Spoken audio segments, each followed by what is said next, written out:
Hello à vous, je fais ce petit message à un endroit tout spécial qui me tient à cœur, c'est une falaise. Derrière, là il y a la mer et il y a beaucoup de vent. Alors je ne sais pas ce que ça va donner en audio, mais je vous laisse quand même ce message. Et puis si ça bouge un peu, c'est que le téléphone sur le pied a tendance à bouger. Mais je vous laisse ce message à partir d'un petit passage que l'on trouve dans Genèse 15, verset 6. Il s'agit d'Abraham. Je m'adresse à toi qui peut-être a mis des choses devant Dieu, comme un sacrifice peut-être. Tu as mis des choses devant Dieu, tu as pris des décisions, tu as pris des engagements, et puis tu as peut-être l'impression que Dieu ne vient pas ou n'honore pas l'engagement ou l'alliance. Tu as fait un pas envers lui, tu as cru entendre sa voix, et puis tu as fait un pas envers lui, et puis tu n'as pas de retour. Je veux ce matin t'encourager. Dieu t'a parlé, tu t'es engagé, fais-lui confiance, prends patience. Les choses arrivent et se mettent en place. Il ne trahira jamais son alliance. Je vous lis Genèse 15, verset 6. Il s'agit d'Abraham, avant qu'il ne devienne Abraham. Abraham, donc pardonnez encore le son si vous entendez fort le vent, je ne sais pas. Abraham eut confiance dans le Seigneur, c'est pourquoi le Seigneur le considéra comme juste. On est au tout début là, Abraham a déjà bougé de là où il était. Je vous lis ceci. Il lui dit, je suis le Seigneur qui t'a fait sortir d'Ur en Chaldée pour te donner une propriété, en propriété ce pays où tu es. Donc Abraham a déjà entendu parler de Dieu, il a déjà suivi Dieu et il a déjà bougé pour Dieu. Et peut-être c'est ton cas, peut-être tu es déjà engagé avec Dieu, peut-être tu as déjà bougé pour lui, peut-être ça fait des années que tu es avec Dieu.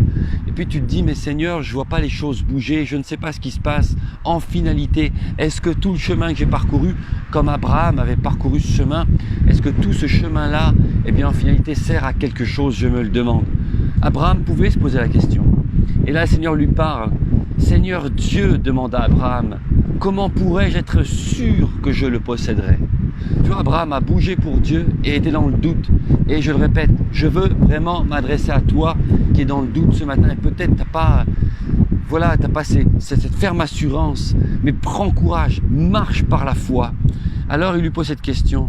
Et le Seigneur lui dit, amène-moi une génisse, une chèvre et un bélier de 3 ans chacun, une tourterelle et un pigeon. Abraham amena ces animaux, il les partagea par le milieu à l'exception des oiseaux et plaça chaque moitié vis-à-vis de l'autre.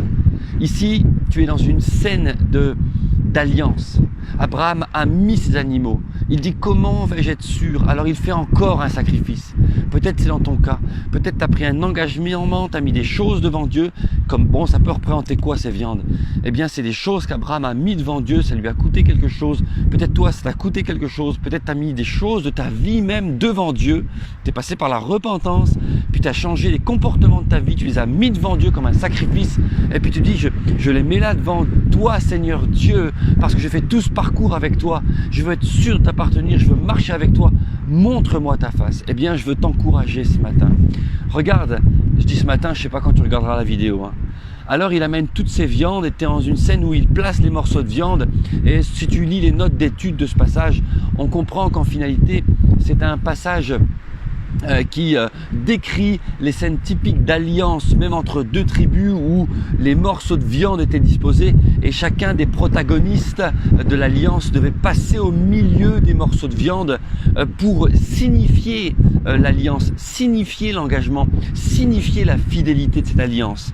Et là, Abraham met ces morceaux de viande et il s'attend à la venue de Dieu.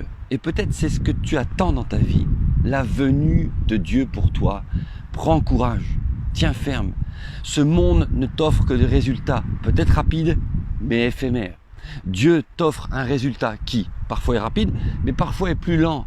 Parfois a besoin de temps pour se former. Et c'est pas le temps dans le sens, c'est pas qu'il faut du temps à Dieu, c'est qu'il nous faut du temps à nous, à notre âme, pour être prêt à la rencontre avec Dieu. Tu comprends? Il faut qu'on soit prêt nous. Alors là, il est dit ceci. Il partagea par le milieu, à l'exception des oiseaux, toutes ces viandes et plaça chaque moitié vis-à-vis de l'autre. Des vautours s'abattirent sur les cadavres, mais Abraham les chassa. Au coucher du soleil, Abraham tomba dans un profond sommeil.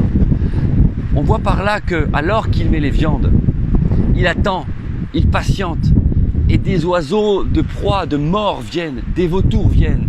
Et il prend cette décision, et c'est pour ça que je te lis ce texte. Il prend la décision de chasser les oiseaux.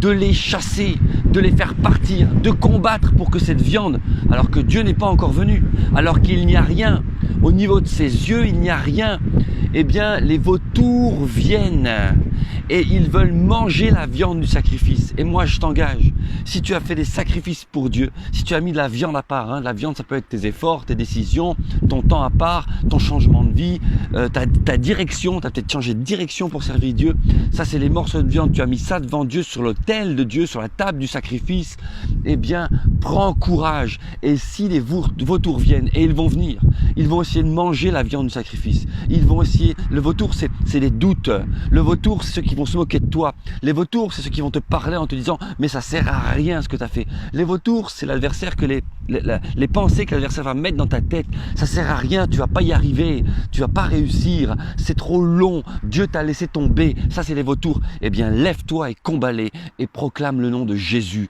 dis-le, proclame-le à voix haute, mon Dieu est fidèle, mon Dieu est celui qui tiendra ferme son alliance, oui mon Dieu est celui qui m'a appelé, non je n'ai pas rêvé, oui je me suis engagé pour lui, et oui il a un rendez-vous avec moi et je vais marcher et dépasser cette étape pour aller dans une nouvelle étape de ma vie. C'est ce que je t'engage à faire ce matin. Et cette histoire se termine comment? Eh bien, simplement, au coucher du soleil, Abraham tombe dans un profond sommeil. On sait que Dieu lui parle là. Il lui donne un écho de l'avenir, de ce qui va se passer. Et il lui dit ce qui se passera dans sa vie aussi. Alors, ce qui va se passer pour ses descendants et ce qui va se passer dans sa vie. Et il est dit, quand le soleil fut couché, à l'obscurité complète, soudain un brasier d'où s'échappaient flammes et fumée passa entre les moitiés d'animaux. Ce jour-là, le Seigneur conclut une alliance avec Abraham. Il lui dit, à tes descendants, je donne ce pays, etc., etc. L'Éternel est venu, la révélation a eu lieu, une nouvelle histoire commence. Alors je t'encourage, tiens ferme, défends le sacrifice, défends tes décisions et avance avec Dieu. Que Dieu te bénisse. Je te laisse encore cette image de la mer qui est juste derrière moi. Un lieu magnifique. Peut-être tu ne t'y trouves pas avec moi, c'est vrai, mais il n'empêche que tout ce soleil, que tout ce lieu, que ce vent même qui passe, et je prie que tu reçoives le vent de l'Esprit, puisse toucher ta vie. Et là où tu es, n'importe quel endroit, c'est pas grave, là où tu es, quel que soit l'endroit où tu es, tourne les yeux vers Dieu, relève la tête et marche avec lui. Il est fidèle. Bénédiction sur vous.